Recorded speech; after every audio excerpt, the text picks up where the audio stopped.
মুখ্যমন্ত্রী মৎস্য বিকাশ যোজনায় চলতি অর্থবর্ষেও প্রকৃত মৎস্য চাষীদের ব্যাংক অ্যাকাউন্টে ৬,০০০ টাকা করে পৌঁছে দেওয়া হবে। এবছর ৩,০০০ টাকা থেকে বাড়িয়ে ৫,৫০০ মৎস্য চাষীকে এই টাকা দেওয়া হবে দফতরের পক্ষ থেকে। বৃহস্পতিবার পশ্চিম ত্রিপুরা জেলার মৎস্য চাষীদের সুবিধা বিতরণ প্রোগ্রাম অনুষ্ঠিত হয় আগরতলার সুকান্ত একাডেমি অডিটোরিয়ামে। সেখানে এ কথা বলেন মৎস্যমন্ত্রী সুধাংশু দাস। তিনি আরও বলেন, রাজ্যে বর্তমানে ৩২,০০০ মেট্রিক টন মাছ বাইরে থেকে আমদানি করতে হয়, অথচ এই চালানি মাছ স্বাস্থ্যের পক্ষে ক্ষতিকারক। এর ফলে রাজ্যের টাকা অন্য রাজ্যে চলে যাচ্ছে। এর ফলে রাজ্যের অর্থনীতিও দুর্বল হচ্ছে। রাজ্যে মাছের যথেষ্ট চাহিদা রয়েছে, অথচ উৎপাদন চাহিদার তুলনায় অনেক কম। উৎপাদনের জন্য রাজ্যে বড় জলাশয়ও নেই। তাই রাজ্যের যত পরিত্যক্ত জলাশয়, পুকুর এগুলো রয়েছে সংস্কার করে মাছ চাষের উপযুক্ত করে তোলার পরিকল্পনা নেওয়া হয়েছে বলে মন্ত্রী জানান। এজন্য এই ধরনের জলাশয়গুলি চিহ্নিতকরণের কাজও শেষ করা হয়েছে। এগুলো উদ্ধার করে মাছ চাষ করা হলে চাহিদা পূরণের সম্ভাবনার কথাও জানিয়েছেন তিনি। বর্তমানে যারা মৎস্য চাষী রয়েছেন তাদের মুখ্যমন্ত্রী মৎস্য বিকাশ যোজনায় বিভিন্নভাবে সহায়তা করা হচ্ছে। অনেককে ২-৩ দিনের ট্রেনিংও দেওয়া হচ্ছে, যাতে বৈজ্ঞানিক পদ্ধতিতে চাষ করে উৎপাদন বৃদ্ধি করা যায়।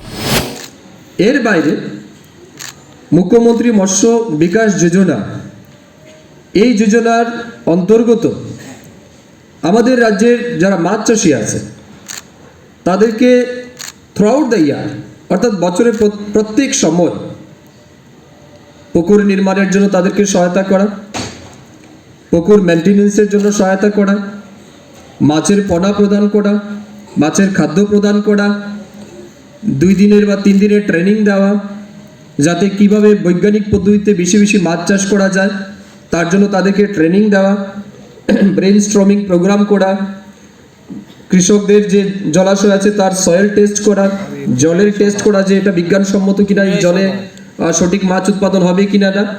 এরকম বহুবিধ পরিকল্পনা নিয়ে মুখ্যমন্ত্রী মৎস্য বিকাশ সম্পদ যোজনা আমরা চালু করেছি 2023 সাল থেকে, এবং তার লাভ সারা রাজ্যে আমাদের যারা কৃষক আছেন রাজ্যের, সেই কৃষকরা সেই লাভ কিন্তু তারা পাচ্ছেন।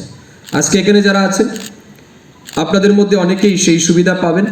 কেউ হয়তো পুকুর নির্মাণের জন্য টাকা পাবেন, কারো হয়তো পুকুর সংস্কারের জন্য টাকা পাবেন, কেউ হয়তো বা খাদ্যের আপনাদের হাতে খাদ্য তুলে দেওয়া হবে, কাউকে হয়তো কোনো না কোনো ফিশারি রিলেটেড ইনপুটস দেওয়া হবে, সেটা চুন হতে পারে, মাছের খাদ্য হতে পারে।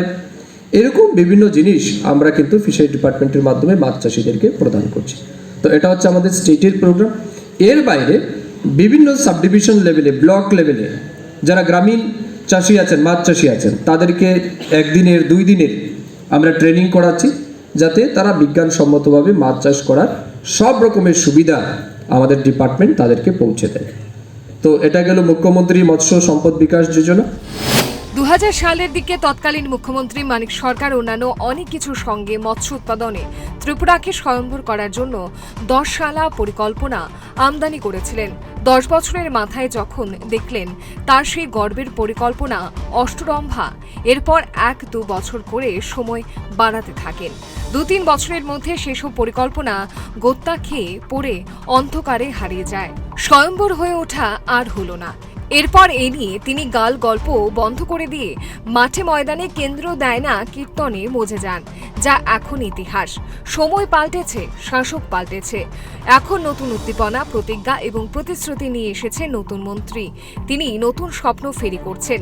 সময় একটু দিতেই হবে। একদিন সময়ই কথা বলবে। Bureau report, Times 24।